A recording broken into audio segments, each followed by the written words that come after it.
Hello friends, good afternoon.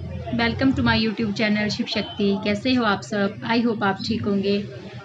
तो friends, अभी बज रहे हैं 1:30 और सूर्यांश आ गया स्कूल से, क्योंकि सूर्यांश का आज पेपर था। आज सूर्यांश का फर्स्ट पेपर था। तो फिर मैंने लंच वगैरह बना लिया था और अभी वो दूसरे रूम में टीवी देखते देखते लंच कर रहा और मैं काट रही हूँ हल्दी। ये देखो, एक्चुअली वो हल्दी रह गई थी थोड़ी सी काटने को, तो फिर मैं कहा इसको काट लूँ और आप लोगों के साथ बात भी कर लूँ। तो ऐसे तो मैं हल्दी छत पे बैठ के काटती थी, पर अब थोड़ा गर्मी हो गई तो अभी नहीं बैठ सकती ऊपर। अभी बैठना हो तो शाम के 3-4 बजे के बाद बैठ सकते हैं। तो फ्रेंड्स, आज मैं आप लोगों को बताऊंगी अपनी हैबिट्स के बारे में कि मुझे क्या अच्छा लगता है और अपने काम के बारे में। तो फ्रेंड्स, मुझे बिज़नेस का बहुत शौक़ है। मुझे बहुत पसंद है बिज़नेस करना। तो जैसे मैंने +2 करी थी, तो उसके बाद फिर मेरी शादी होगी, क्योंकि मेरे पापा बहुत बीमार हुए थे। उनको तो मैं की शिकायत थी, तो फिर मेरी शादी कर ली थी उन्होंने। जब मेरा बड़ा बेटा हुआ था 2006 में, तो 2007 में मैंने फर्स्ट ईयर के पेपर दिए थे, पर वो मेरा रजिस्ट्रेशन नंबर गुम हो गया था। तो फिर मेरा रिज़ल्ट भी नहीं आया था। फिर मैंने कोशिश भी नहीं करी। तो उसके बाद फिर मैंने पार्लर का कोर्स करा, ब्यूटी पार्लर का।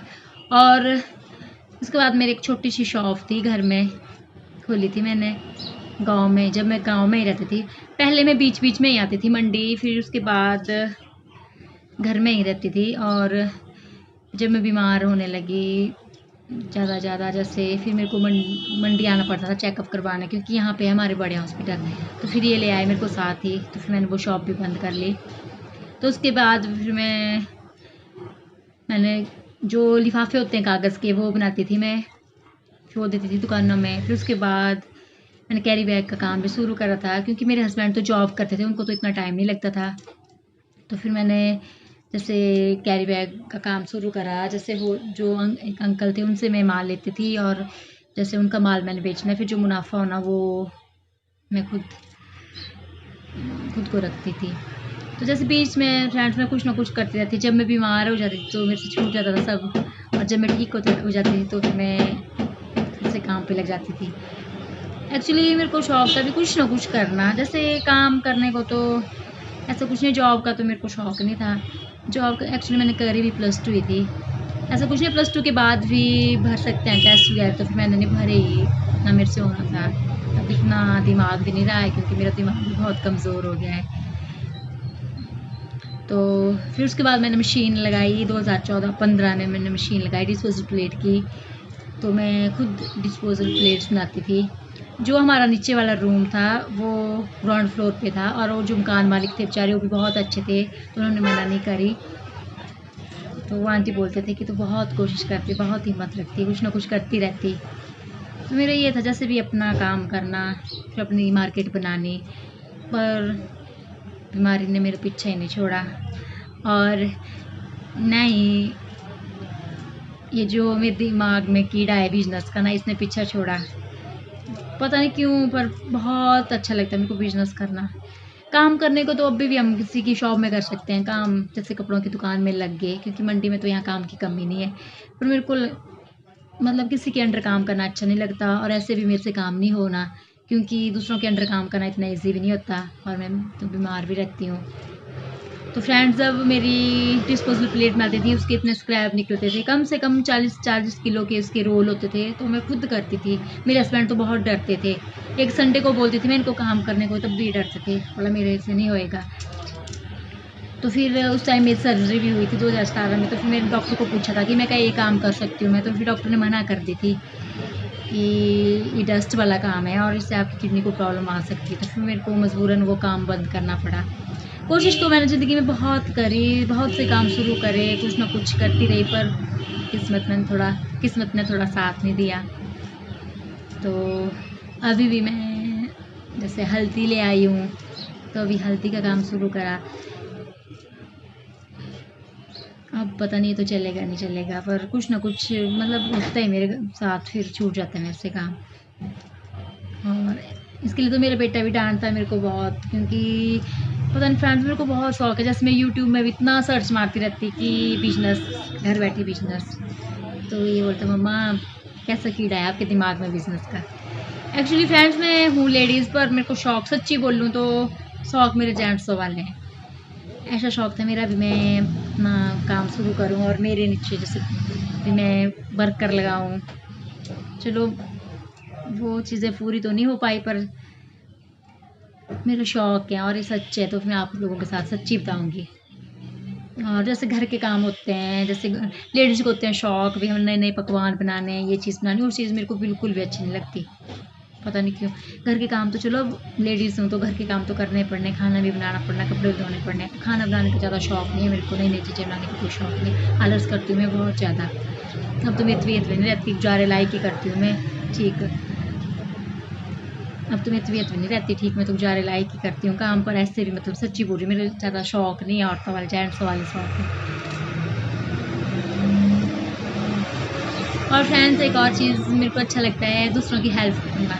जैसे कोई मेरे साथ बता देते कि जैसे भी अपनी प्रॉब्लम शेयर करते, तो फिर मेरे को टेंशन हो जाती कि मैं इनके लिए क्या कर दूँ, कैसे इनको टेंशन से बाहर निकालूँ। और ऐसे फील होता है जैसे ये इनकी टेंशन नहीं है, मेरी टेंशन है, और ये सबसे बड़ा ऐब है मेरे अंदर, पता नहीं क्यों। तो फिर कई बार तो ये होता है जैसे किसी का कितना करूँगी उससे वहाँ से फिर जुत्ता ही लगता है मेरे को।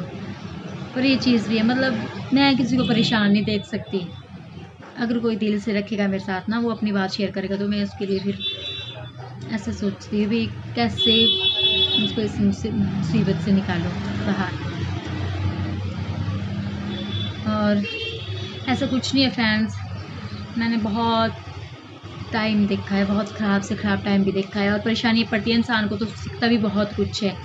तो फिर मैंने ये चीज़ भी सीखी है, क्योंकि ज़िंदगी में कुछ भी नहीं है, क्योंकि मैंने खुद महसूस करा है। कुछ नहीं, चलो किसी की हेल्प हो जाए अपने हाथों से तो कोई बात नहीं, क्योंकि मैं खुद बहुत दुखी थी, बहुत दुखी रही हूँ, तो फिर मेरे को अच्छा लगता है दूसरे इंसान की हेल्प करना, क्योंकि मैं नहीं चाहती जो मेरे साथ हुआ वो किसी और के साथ भी हो। तो ऐसा कुछ नहीं है फ्रेंड्स, मेरे बहुत से रिश्ते मिले मेरे को घर से बाहर भी, और बहुत प्यारे रिश्ते, और मिलवाऊँगी मैं बीच बीच में उनके साथ भी। जैसे मेरी आंटी जी हुए, आंटी की बेटी, उसकी वो तो अब मेरी देवरानी भी बन गई है, उसके साथ मेरा बहुत अच्छा बॉन्ड है। और मेरी फ्रेंड्स किरण, और एक मेरे भाई पंडित जी हैं वो, पर मेरे गॉड ब्रदर भी हैं, बहुत अच्छे हैं। और मेरे अपने भाई वो तो बहुत ही अच्छे हैं, पर चलो वो दूर हैं, तो जैसे वो तो गांव में है, सरका घाट में है, तो फिर यहाँ पे ये लोग भी मेरा बहुत साथ देते। किरण भी शिमला चली गई 2-3 सालों से, अगर आना उसने मंडी, जब वो आएगी तो मैं मिलवाऊँगी आप लोगों को उसके साथ। मतलब कुछ एक रिश्ते भगवान ने मेरे को बहुत प्यारे दिए। ऐसे ऐसे नहीं है फ्रेंड्स, दुनिया में अच्छे से अच्छे लोग भी हैं, गंदे से गंदे लोग हैं, तो अच्छे से अच्छे लोग भी हैं। और जो मेरा गांव है वहाँ पे भी जैसे जो मेरे पड़ोस के, जैसे मेरे जेठानी वगैरह, वो भी अच्छे हैं, ऐसे कुछ नहीं है, उनके साथ भी मेरा अच्छा बॉन्ड है। पर ज़्यादातर जैसे, और एक मेरी गॉड सिस्टर है, गांव में ही है मेरे, उसका मायका भी मेरे मायके साइड है, और ससुराल भी, ऐसे रिश्ते में देवरानी लगती है, पर वो मेरी गॉड सिस्टर है, वो भी बहुत प्यारी है, उसने भी बहुत साथ दिया मेरा, उसने भी मेरा बहुत। मिलवाऊँगी मैं उसके साथ भी आप लोगों को। अभी तो आप लोगों के साथ ढेर सारी बातें करनी है, अभी तो आप लोगों को किसी से मिलवाना भी है, जैसे मैंने बताया था, वो मेरी ज़िंदगी में बहुत ख़ास है। सबसे बड़ा रिश्ता तो उनके साथ है मेरा, फिर ये बाकी रिश्ते, तो उन्हीं के कारण मेरे को ये आगे इतने प्यारे रिश्ते मिले। आपके साथ मेरी बातें भी हो गई और मैंने हल्दी भी काट ली। तो अब सूर्यांश आ गया है वो स्कूल से, तो फिर वो तो देख रहा टीवी, लंच भी कर रहा। अब मैं भी थोड़ी देर में लंच करूँगी, और मेरे सासू लेटे हैं, उनकी आँख में भी डालनी है दवाई, तो फिर उनको भी दूँगी मैं खाना। फिर तो फ्रेंड्स ये थी मेरी आज की वीडियो, आई होप आपको अच्छी लगी होगी। तो फिर आऊँगी मैं एक नई वीडियो के साथ, तब तक बाय।